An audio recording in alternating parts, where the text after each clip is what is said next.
¿Cómo están? Bienvenidos, muchas gracias por estar nuevamente aquí con nosotros. Y ahora sí, ya vamos a entrar de lleno al estudio de los temas que nos competen.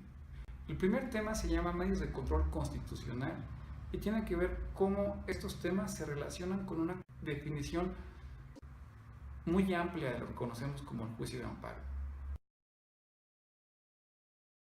En cualquier estado constitucional de derecho que se respete, se busca que no haya ningún acto de autoridad que vaya más allá de lo que dispone la Constitución.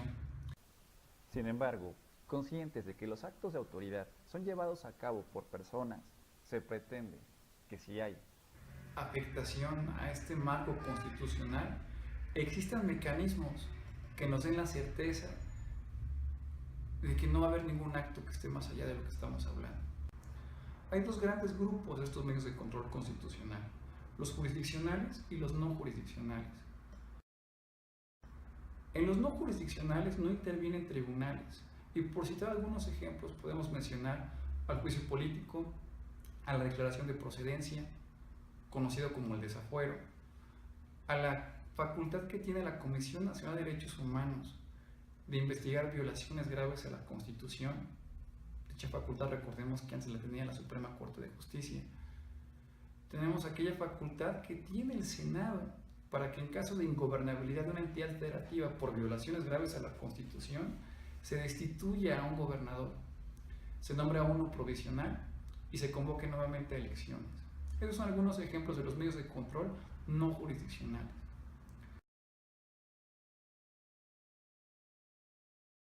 Pero por otro lado tenemos aquellos medios donde sí intervienen los tribunales, y podemos hablar de dos grandes familias, dos grandes grupos: los medios de control constitucional jurisdiccional concentrados y los difusos. Los concentrados están a cargo de un número muy reducido de personas, de un número muy reducido de jueces, en específico del Poder Judicial de la Federación. A contrario, en un sentido contrario, los medios de control constitucional jurisdiccional difusos están a cargo de cualquier juez. El ámbito de conocimiento es mucho mayor. Cualquier juez de la República Mexicana podría aplicar este medio de control constitucional. Y sí, esto es nuevo. Antes hablábamos de dos tipos de jueces en México: los jueces de legalidad y los jueces de constitucionalidad. Si presentábamos algún asunto en materia local y citábamos cuestiones de inconstitucionalidad, dichos jueces decían que nuestros agravios eran inoperantes, no que eran fundados o infundados, simplemente nos decían: señor abogado, yo no puedo pronunciar respecto al tema porque yo soy un tribunal de legalidad. La constitucionalidad la ven otro tipo de personas. Sin embargo, hay dos eventos que nos hacen cambiar esta concepción que tenemos. Por un lado tenemos la reforma de junio del 2011 de la Constitución referente a los derechos humanos, y por otro el estudio que hace la Suprema Corte de Justicia, aquella condena que nos hace la Corte Interamericana derivado del caso Rosendo Radillo. Dicha circunstancia ayudó a que la Corte hiciera un nuevo estudio del artículo 133 de la Constitución. A raíz de una nueva interpretación de la Corte al respecto, se determina que los jueces, cualquier juez, está facultado para que en caso de que haya un acto que contravenga a la ley suprema, se abstenga de aplicarlo. ¿Qué entendemos por ley suprema? Como el 133 lo establece, es la Constitución, los tratados internacionales firmados con base en la misma y las leyes federales que de ella emanen. En la Constitución están al revés: está la Constitución, leyes federales y luego tratados internacionales. Pero bueno, estamos dando una idea genérica. Entonces hemos mencionado que dentro de los medios jurisdiccionales hay de dos tipos: los concentrados, los cuales solo los puede conocer el Poder Judicial de la Federación, y los difusos, que están a cargo de cualquier juez. Dentro de los concentrados tenemos cuatro grandes grupos: los medios de control constitucional en materia electoral, las acciones de inconstitucionalidad, las controversias constitucionales y el juicio de amparo. De los medios de control en materia electoral, lo único que podemos decir es que algunos doctrinarios encuadran en estos lo que se conoce como el juicio de derechos políticos, el cual también es relativamente nuevo. Su servidor no es muy docto en la materia y por lo tanto pues simplemente los menciona. Tenemos las acciones y las controversias por otro lado, las cuales muy pocas personas pueden promover.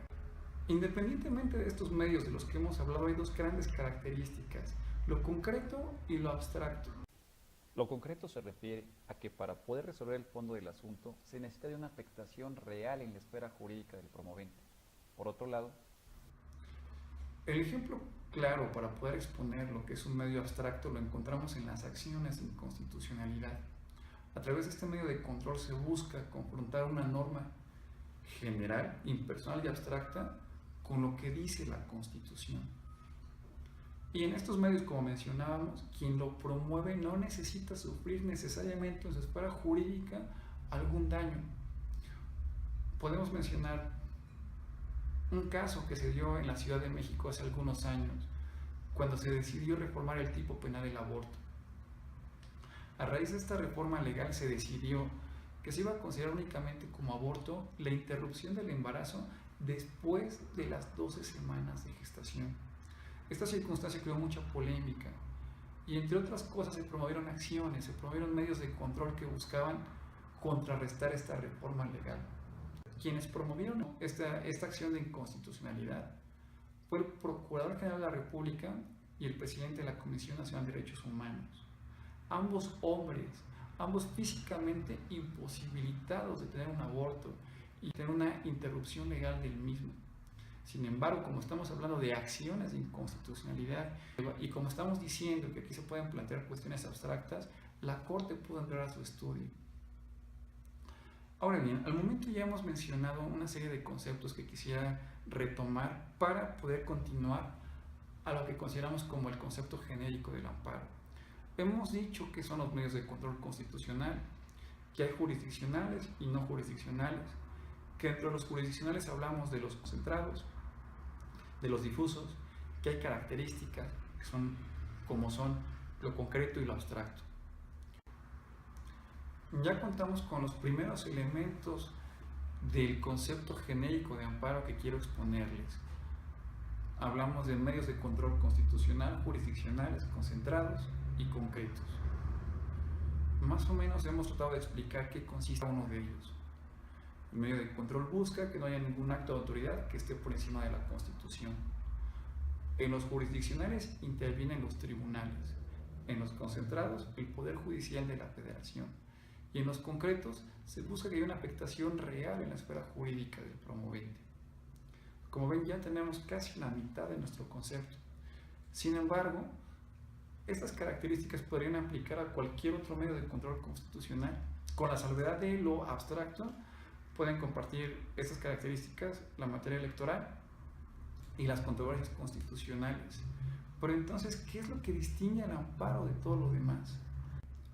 Lo que distingue al juicio de amparo de los otros medios de control constitucional es que el amparo está al alcance de cualquier particular. Las controversias y las acciones no. Para promover una acción de inconstitucionalidad se necesita ser un ente específico, ya sea el Procurador General de la República, el presidente de la CNDH, el 33% de diputados o el 33% de senadores, principalmente, entre otros. E igual, para poder promover una controversia constitucional se necesita ser algún ente referido en el artículo 105 de la Constitución. Tendríamos que ser o el titular del Ejecutivo Federal, quien tenga la representación de un órgano constitucional autónomo, de algún poder legislativo, de algún municipio,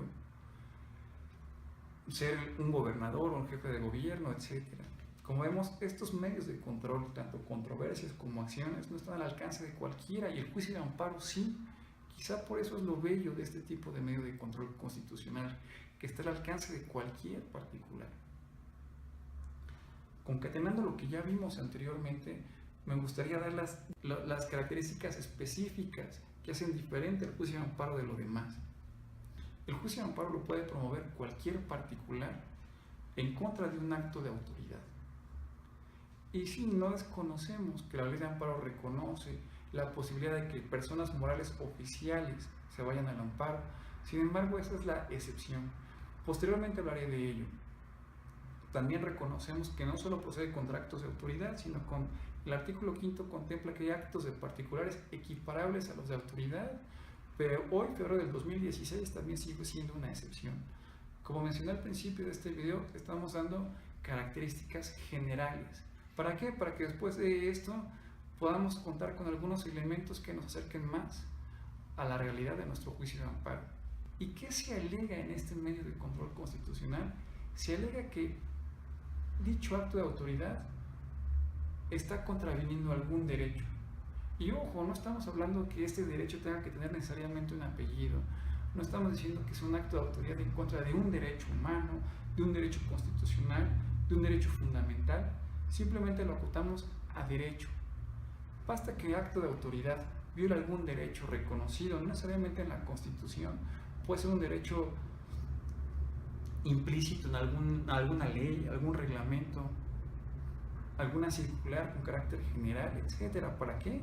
Para que el particular esté facultado para promover este medio de control constitucional.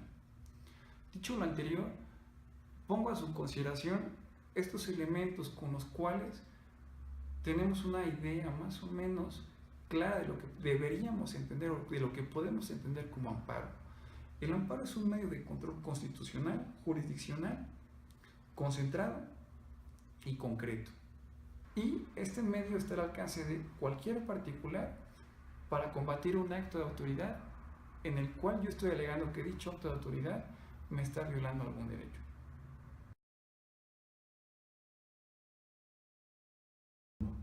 Pues bien, amigos, espero que de alguna u otra manera lo dicho les haya interesado, les haya gustado. Si quisieran profundizar en el tema, los invito nuevamente al blog de un servidor que se llama juicioamparo.blogspot.mx, donde desarrollamos las características mencionadas y también pues ponemos los fundamentos legales respectivos. Si les gustó este video, pues los invito a que se suscriban a mi canal y que lo compartan. Y como hemos dicho, siempre estamos abiertos a críticas, comentarios, sugerencias, etc. Muchas gracias por escucharme, por permitirme estar en un pedacito de ustedes y los veo pronto. Muchas gracias.